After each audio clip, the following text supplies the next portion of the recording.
അസ്സലാമു അലൈക്കും വറഹ്മത്തുള്ളാഹി വബറകാതുഹു.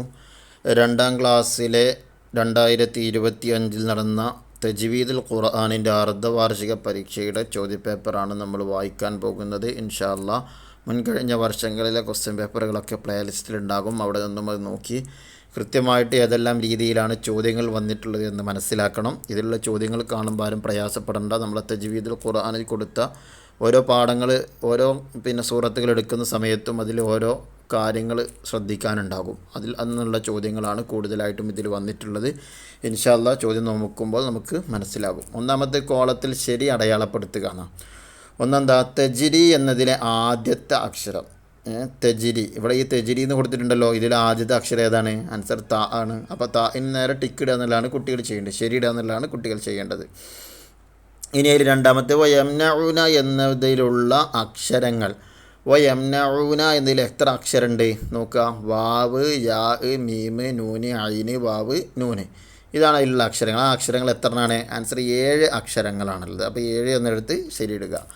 മൂന്നാമത്തെ ഫ അമ്മൽ യത്തീമ എന്നതിലുള്ള അലിഫുകൾ. അതിൽ എത്ര അലിഫ് ഉണ്ട് എന്നാണ് ചോദ്യം.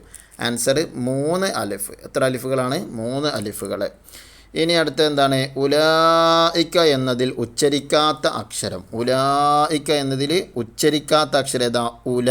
ഇതിൻ്റെ ഇടയിൽ ഒരു വാവ് കിടക്കണണ്ട, ആ വാവിനെയാണ് ഉച്ചരിക്കാത്തത്. ഉലായിക്ക. അപ്പോൾ ഏതാ ശരി? ആൻസർ വാവ് ആണ്. അതിലാണ് ശരി അടയാളപ്പെടുത്തേണ്ടത്.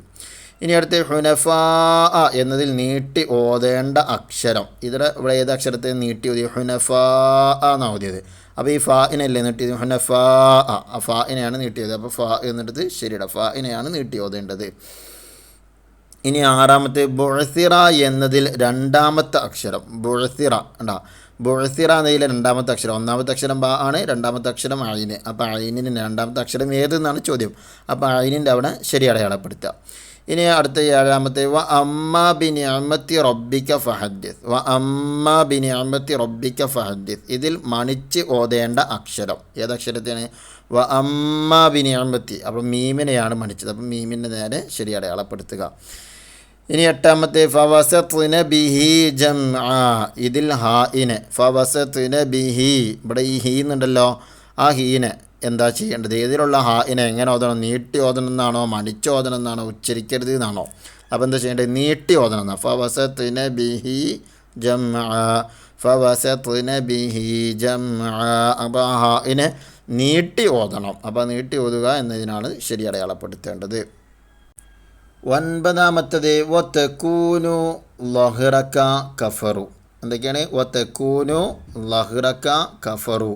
3 വാക്കിലുമുള്ള അക്ഷരം. ഈ 3 വാക്കിലും ഒരു അക്ഷരമുണ്ട്, അത് ഏതാണെന്നുള്ളതാണ്. വതകൂനു ലഹ്റക കഫറു. ഇത് 3ലുള്ള അക്ഷരം ഏതാണ്? ആൻസർ ഏതാണ്? കാഫാണുള്ളത്. ഈ 3 പദത്തിലുള്ളത് കാഫാണ് 3 പദത്തിലുള്ളത്. ഇനി 10ാമത്തത് ഷദ്ദുള്ളപ്പോൾ മണിച്ച് ഓതേണ്ട അക്ഷരങ്ങൾ. ഷദ്ദുള്ളപ്പോൾ കൂടുതൽ മണിച്ച് ഓതേണ്ട അക്ഷരം ഏതാണ്? ഷദ്ദുള്ളപ്പോൾ മണിച്ച് ഓതേണ്ട അക്ഷരങ്ങൾ അതേതാണ്? മീമ്, നൂന് എന്നിവയാണ് ഷദ്ദുള്ളപ്പോൾ എന്ത് ചെയ്യേണ്ടത്? കൂടുതൽ മണിച്ച് ഓതേണ്ടത്. ഒക്കെ നമ്മൾ തജ്വീദുൽ ഖുർആനിൽ പറഞ്ഞിട്ടുള്ള സംഗതികളാണ്. ഇനി അടുത്ത് ചേരുമ്പടി ചേർക്കുക. എന്താണ്? 11ാമത്തെ തോ ഉള്ള വാക്ക്. ഇവിടെ കുറേ വാക്കുകൾ കൊടുത്തിട്ടുണ്ട്. അപ്പോൾ അതിൽ തോ ഉള്ള വാക്ക് ഏതാണ്? അതിൻ്റെ ലെറ്റർ ഇവിടേക്ക് എഴുതി കൊടുക്കുക എന്നുള്ളതാണ് ചെയ്യേണ്ടത്. അപ്പോൾ ആൻസർ ഈ ആണ്. ഫവസത്ന ബി. ബറണ്ട തോ ആണ് ഇതിലുള്ള തോ ഉള്ള അക്ഷരം. അപ്പോൾ ഇവിടെ ഈ എന്ന് എഴുതി കൊടുക്കുക. ഇനി അടുത്ത് സ്വാദുള്ള വാക്ക്. സ്വാദുള്ളൊരു വാക്ക് പുറത്തുണ്ട്, അതേതാ? ആൻസർ സി ആണ്. നസ്റുല്ലാഹി. കണ്ടോ? സ്വാദ് 2ാമത്തെ അക്ഷരം സ്വാദാണ്. ഇനി 13ാമത്തെ ലോദ് ഉള്ള വാക്ക്. ലോദ് ഉള്ള വാക്ക്. ആൻസർ എ ആണ്. തല്ലീൽ. തല്ല് 2ാമത്തെ അക്ഷരം ലോദാണ് വന്നിട്ടുള്ളത്. ഇനി അടുത്ത് ഐനുള്ള വാക്ക്. ഐനുള്ള വാക്ക് ഇവിടെ ഉള്ളത് ആൻസർ ബി ആണ്. തഅബുദൂന. തഅബുദൂന 2ാമത്തെ അക്ഷരം ഏതാണ്? ഐനാണ് അതിൽ വന്നിട്ടുള്ളത്. ഇനി ഖാ ഉള്ള വാക്ക്. ഖാ ഉള്ള വാക്കിനെ കണ്ടെത്താനാണ്. ഏതാണത്? ആൻസർ ഡി ആണ്. യദ്ഖുലൂന. യദ്ഖുലൂന എന്നതിലാണ് എന്തുള്ളത്? ഖാ ഉള്ള വാക്ക്. അപ്പോൾ ആൻസർ ഡി എന്ന ലെറ്റർ എഴുതി കൊടുക്കുക. ഇനി അടുത്ത് പൂരിപ്പിക്കാനുള്ളതാണ്. 16ാമത്തത് ഫസന് യസ്സിറുഹു ലിൽ ഉസ്റ എന്നതിലെ ഹാഇനെ ഡാഷ് ഓതണം. എങ്ങനെ ഓതണ്ടേ? ഫസന് യസ്സിറുഹു. ഈ ഹു എന്നതിനെയാണ് എന്താ ചെയ്യേണ്ടതിന്? ഇവിടെ എങ്ങനെ ഓതിയത് നോക്കിയാൽ മതി. ഫസന് യസ്സിറുഹു ലിൽ ഉസ്റ. അപ്പോൾ ഇതിനെ എങ്ങനെ ഓതണം? നീട്ടി ഓതണം. അപ്പോൾ നീട്ടി എന്നാണ് ഇവിടെ എഴുതി കൊടുക്കേണ്ടത്. ഇനി 17ാമത്തത് വതൂരി സീനീന. വതൂരി സീനീന എന്നതിൽ ഡാഷ് അക്ഷരങ്ങളുണ്ട്. എത്ര അക്ഷരങ്ങളാണ് അതിലുള്ളത്? ഓരോ അക്ഷരം ഉണ്ടെങ്കിൽ വാവ്, തോ, വീണ്ടും വാവ്, റാ, സീന്, യാ, നൂന്, യാ, നൂന്. അപ്പോൾ അങ്ങനെ എത്ര അക്ഷരമുണ്ട്? 9 അക്ഷരങ്ങളാണ് അതിലുള്ളത്. ഇനി 18ാമത്തെ വമാ അദ്റാക എന്നതിൽ ഡാഷിനെ കൂടുതൽ നീട്ടി ഓതണം. വമാ അദ്റാക. അപ്പോൾ ഏതിനെയാണ് നമ്മൾ കൂടുതൽ നീട്ടിയത്? മീമിനെയാണ്. മീമിനെ കൂടുതൽ നീട്ടി ഓതണം. ഇനി 19ാമത്തത് ജഹന്നമ. ജഹന്നമ എന്നതിൽ ഡാഷിനെ മണിച്ചു ഓതണം. ഏതിനെയാണ് മണിച്ചു ഓതേണ്ടത്? നൂനിനെയാണ് മണിച്ചു ഓതേണ്ടത്. ജഹന്നമ എന്നതിൽ നൂനിനെ മണിച്ചു ഓതണം. അടുത്തത് 20ാമത്തത് വ അഖ്റജത്തിൽ അർളു. എന്താണ്? വ അഖ്റജത്തിൽ അർളു എന്നതിൽ ഡാഷിനെ ഉച്ചരിക്കരുത്. എന്തിനെ ഉച്ചരിക്കരുത്? അലിഫിനെ ഉച്ചരിക്കരുത്. എവിടെയുള്ളത്? വ അഖ്റജത്തിൽ അർളു. തീ കഴിഞ്ഞിട്ടൊരു അലിഫ് കാണുന്നുണ്ടോ? ആ അലിഫിനെ എന്ത് ചെയ്യുക? ഉച്ചരിക്കരുത്. അതാണ് പറഞ്ഞത്. വ അഖ്റജത്തിൽ അർളു എന്നതിൽ ഡാഷിനെ ഉച്ചരിക്കരുത്. എന്തിനെ ഉച്ചരിക്കരുത്? അലിഫിനെ ഉച്ചരിക്കരുത്. ഇനി അടുത്ത് ഒറ്റവാക്കിൽ ഉത്തരം എഴുതുക എന്നുള്ളതാണ്. ഒരത്വന്ന് എന്താണ്? ലം യലിദ് വലം യൂലദ്. ഇതിൽ എത്ര ലാമുണ്ട്? വളരെ സിമ്പിളായിട്ടുള്ള ചോദ്യമാണ്. ഈ 2 വാക്കിൽ ലം യലിദ് വലം യൂലദ് ഇതിൽ എത്ര ലാമുണ്ട്? ലം എന്നുള്ളിടത്ത് ഒന്നും, യലിദ് എന്നുള്ളിടത്ത് ഒന്നും, വലം എന്നുള്ളിടത്ത് വേറൊന്നും, യൂലദ്. അങ്ങനെ 4 ലാമുകളാണ്. അപ്പോൾ 4 എഴുതി കൊടുക്കുക അവിടെ. ഇനി അടുത്ത 22ാമത്തെ ഇദാ ജാ എന്നതിൽ കൂടുതൽ നീട്ടി ഓതേണ്ട അക്ഷരം ഏത്? ഏതാണത്? ആൻസർ ജീം. ഇദാ ജാ അങ്ങനെയാണ് ഓതേണ്ടത്. അപ്പോൾ ജീമിനെയാണ് കൂടുതൽ നീട്ടി ഓതേണ്ടത്. 23 ക അസ്ഫിൻ എന്നതിൽ ഐനിനു ശേഷമുള്ള അക്ഷരം ഏത്? ക അസ്ഫിൻ എന്നതിൽ ഐനിനു ശേഷമുള്ള അക്ഷരം ക. അപ്പോൾ ഈ ഐനിന് ശേഷം ഫസ്റ്റത്തെ അക്ഷരം കാഫ്, രണ്ടാമത്തെ ഐന്, പിന്നെ സ്വാദ്. അപ്പോൾ സ്വാദാണ് ഇവിടെ എഴുതി കൊടുക്കേണ്ടത്. സ്വാദ് എന്നാണ് ഇവിടെ എഴുതി കൊടുക്കേണ്ടത്. ഇനി 24 ഗൈരിൽ മഗ്ലൂബി എന്നതിൽ എത്ര അക്ഷരങ്ങളുണ്ട്? ഗൈരിൽ മഗ്ലൂബി എന്നതിൽ എത്ര അക്ഷരങ്ങളുണ്ട്? ഗൈന്, യാ, റാ, അലിഫ്, ലാമ്, മീമ്, ഗൈന്, ലോദ്, വാവ്, ബാ. അങ്ങനെ 10 അക്ഷരങ്ങൾ. അപ്പോൾ 10 എന്ന് ഇവിടെ എഴുതി കൊടുക്കുക. 25ാമത്തത് അൻഖല ലഹിറക്ക. ഇതിൽ ലോദ് ഉള്ള വാക്ക്, ഈ ലോദുള്ള വാക്ക് ഏതാണെന്നാണ് ചോദിച്ചിട്ടുണ്ട്. അൻഖല എന്നതിൽ ലോദുള്ള വാക്ക്. അപ്പോൾ ഏതാണത്? അൻഖല എന്നതാണ് ലോദുള്ള വാക്ക്. ഇതിനാണ് എന്ത് പറയുക? ലോദ് എന്ന് പറയുക. ഇതിനെന്താ പറയുക? ലോ എന്നാ പറയുക. എന്താ പറയുക? ലഹിറക്ക് എന്നതിൽ കാണുന്ന ഫസ്റ്റത്തെ അക്ഷരം ലോ ആണ്. ഇവിടെ അൻഖല എന്നതിലെ അവസാനത്തെ അക്ഷരം ലോദ്. അപ്പോൾ ഇതിൻ്റെ പേരാണ് ലോദ്. ഇതിൻ്റെ പേര് ലോ. ഇനി ഒറ്റവാചകത്തിൽ ഉത്തരം എഴുതുക. 26 ഇന്നഹു കാന എന്നതിൽ ഹാഇനു ശേഷം ചെറിയ വാവ് കൊടുത്തത് എന്തിന്? അവിടെ ഓതുമ്പോൾ തന്നെ മനസ്സിലാവും. ഇന്നഹു കാന. അപ്പോൾ ഹാഇനെ നീട്ടാൻ വേണ്ടിയിട്ടാണ്. അപ്പം നീട്ടി ഓതാൻ, ആ ഹാഇനെ നീട്ടി ഓതാൻ വേണ്ടിയിട്ടാണ് ആ വാവ് കൊടുത്തിട്ടുള്ളത്. ഇനി 27 ലഹുദ്ദീന എന്നതിൽ അലിഫിന് മുകളിൽ ഈ രൂപത്തിലുള്ളൊരു ചിഹ്നം കൊടുത്തത് എന്തിന്? ഈ രൂപത്തിലുള്ള ചിഹ്നം കൊടുത്തത് എന്തിനാണ്? ഇത് തജ്വീദുൽ ഖുർആനിലുള്ള സംഗതി കേട്ടോ.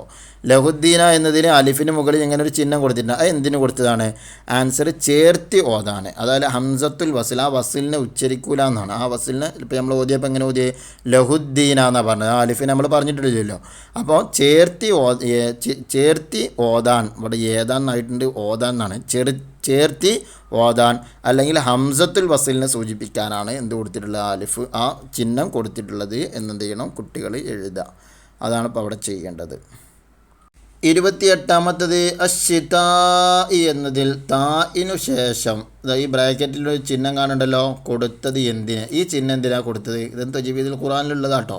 ഈ ചിഹ്നം ഈ താഇൻ്റെ ഈ അലിഫിൻ്റെ മുകളിൽ ഒരു ചിഹ്നം കൊടുത്തിട്ട് അത് എന്തിനു കൊടുത്തതാണ്? ആൻസർ നീട്ടി ഓതുന്നതിനെ സൂചിപ്പിക്കാൻ വേണ്ടിയിട്ടാണ്. അപ്പോൾ ഷിതാ എന്നുള്ള അവിടെ നീട്ടി ഓതണം എന്നതിനെ സൂചിപ്പിക്കാനാണ് ആ ചിഹ്നം കൊടുത്തത്. അപ്പോൾ നീട്ടി ഓതാൻ എന്ന് എഴുതണം. 29 സൂറത്തുൽ ഫാത്തിഹയിൽ നിന്ന് ഐനുള്ള 2 വാക്കുകൾ എഴുതുക. ഫാത്തിഹയിൽ നിന്ന് ഐനുള്ള 2 വാക്കുകൾ. ഫാത്തിഹ ഓതിയാക്കിയാൽ മതി. അപ്പോൾ ഐനുള്ള വാക്കുകൾ അതൊക്കെ കിട്ടും. അൻഅംത എന്നുള്ളതിലുണ്ട്. അൽഹംദുലില്ലാഹി റബ്ബിൽ ആലമീൻ അവിടെ ഉണ്ട്. അൻഅംത അവിടെ ഉണ്ട്. അങ്ങനെ 2 വാക്ക് എഴുതി കൊടുക്കുക. ഇനി അടുത്ത 30 വസ്ജുദ് വഖ്തരിബ്.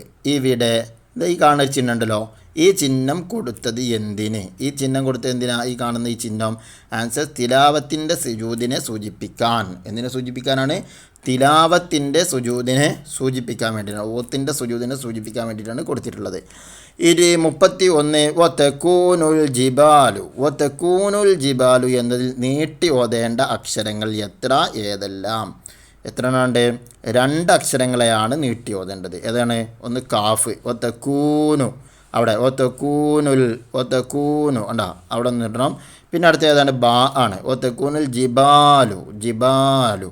അപ്പോൾ കാഫിന് 2 നീട്ടുള്ളത്, ഒന്ന് കാഫും ഒന്ന് ബാവും.